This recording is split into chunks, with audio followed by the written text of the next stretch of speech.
What's up, everybody? It's Tyler, and I'm back with three fights that I'm really looking forward to that are all going down this week. All of these fights are available non-pay-per-views. You can either catch it on UFC Fight Pass or ESPN.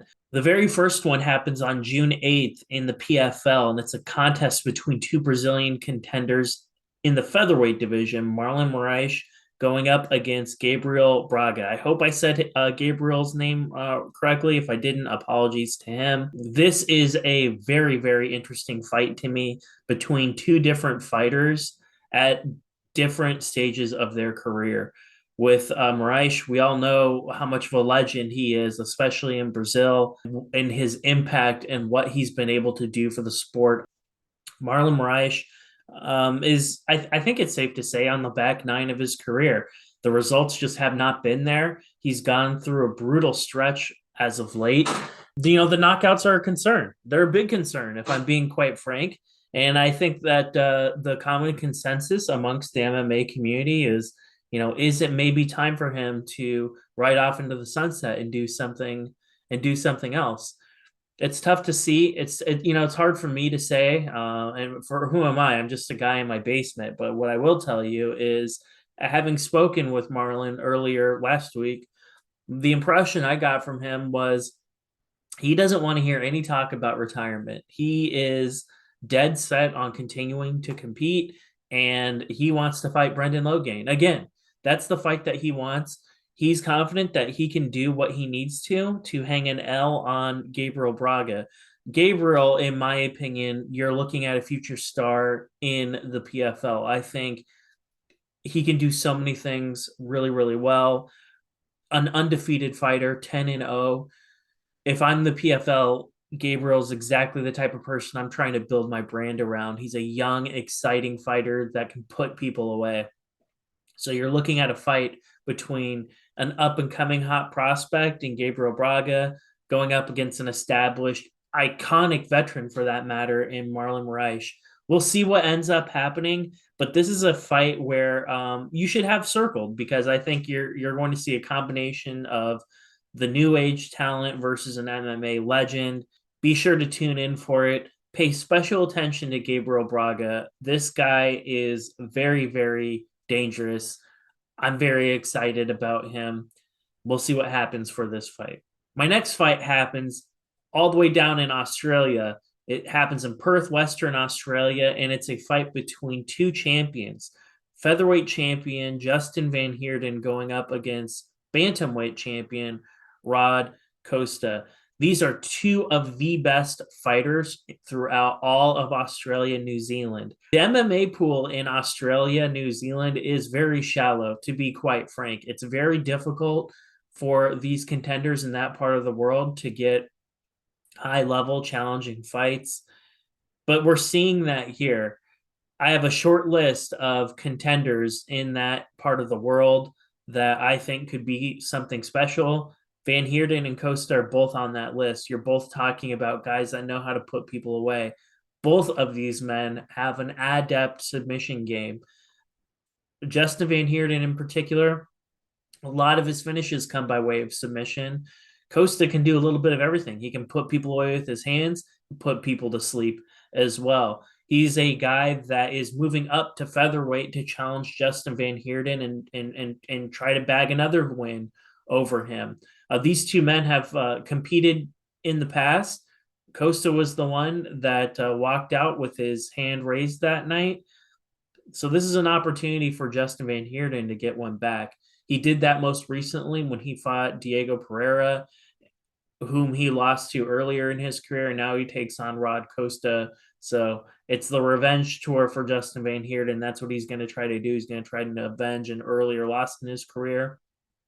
Rod Costa is having none of it. Obviously, he's already put Justin away, and he feels that he is going to go out there and do more of the same. And I'm sure he feels very confident in his abilities, and he's got to be feeling excited at the prospect of fighting in Perth.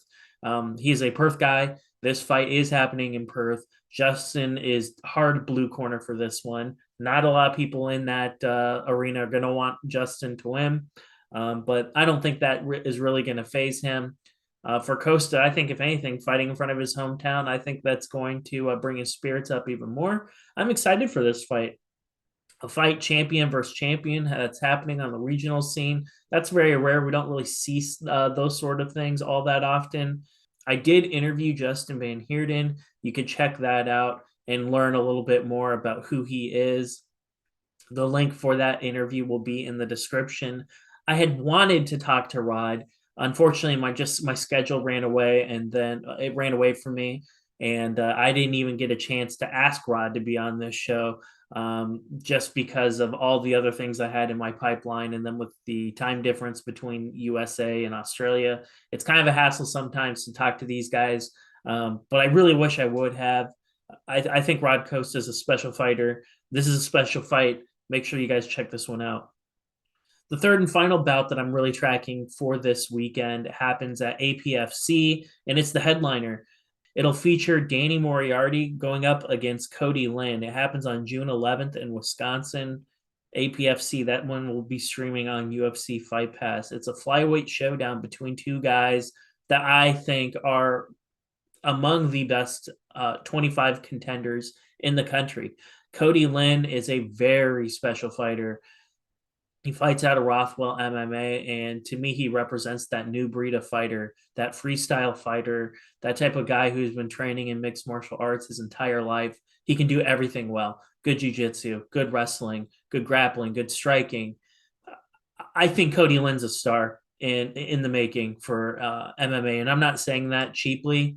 Uh, Everyone kind of looks at me as like the guy that scouts out prospects and tells you guys about people that I'm excited about. But I mean this with no pageantry whatsoever. A very special fighter who's very young, who's already fighting some of the highest level guys in regional MMA. Cody Linne is. So full credit to him. I don't know. Even if Cody loses this fight, he's still an elite prospect. He's young. He's got a lot of time. And I'm excited about everything about Cody Linne. So I'm high on the Cody Linne train for sure. He goes up against Dan Moriarty. Moriarty, he's the type of guy you're going to look at his record and then you see how old he is, and though you would be tempted to call him a green prospect because he doesn't have a lot of fights under his belt. The thing about Danny is he actually has a ton of experience. He competed throughout his life as an amateur fighter. And then even before that, I know he comes from a wrestling background as well. So you're talking about a lot of experience in combat sports that may not necessarily be listed on Tapology. Don't go into this one thinking he's like a green prospect, a 30-year-old dude that, showed up to MMA late. You're talking about a guy with a ton of experience. It's just not going to be reflected in the win-loss column. This is going to be a fight that I think is going to have title implications. The APFC flyweight champion is Immortal Lotus. We'll see what they have planned for him later on this summer. But in any event, I'm fully expecting whoever ends up winning this fight is going to be in the promotion's plans for later on this year. It would not surprise me to see either one of these guys competing for the APFC flyweight championship. So there you have it. Those are 3 fights that I'm tracking this week that I think are really worth your time and worth checking out. Let me know what you have in the comments below. I'm curious. I love regional MMA. I think that's kind of what I'm most known for. But I also love me some PFL. But let me know what bouts you guys are tracking this weekend. If it's a UFC bout, throw it in the comments below. And let me know what you think about the ones that I offered and who you have winning any one of those fights. Later on this week, I'm also going to be making a major announcement, so stay tuned for that. We're going to be relaunching my clothing line. I'm really excited to tell you guys more about that. Can't right now. We still got to work on some final details, but there will be a big announcement coming soon. I'm also linked up with a supplement company. They have all kinds of really amazing products. Make sure that you check them out. Pre-workout, or if you just want to go to so you don't get nasty hangovers, they have a product called PREGAME. I've used it before. it is the thing that you want to prevent hangovers. So make sure you check that out. The link for that's going to be in the description. And that does it for me, guys. Enjoy the fights this week.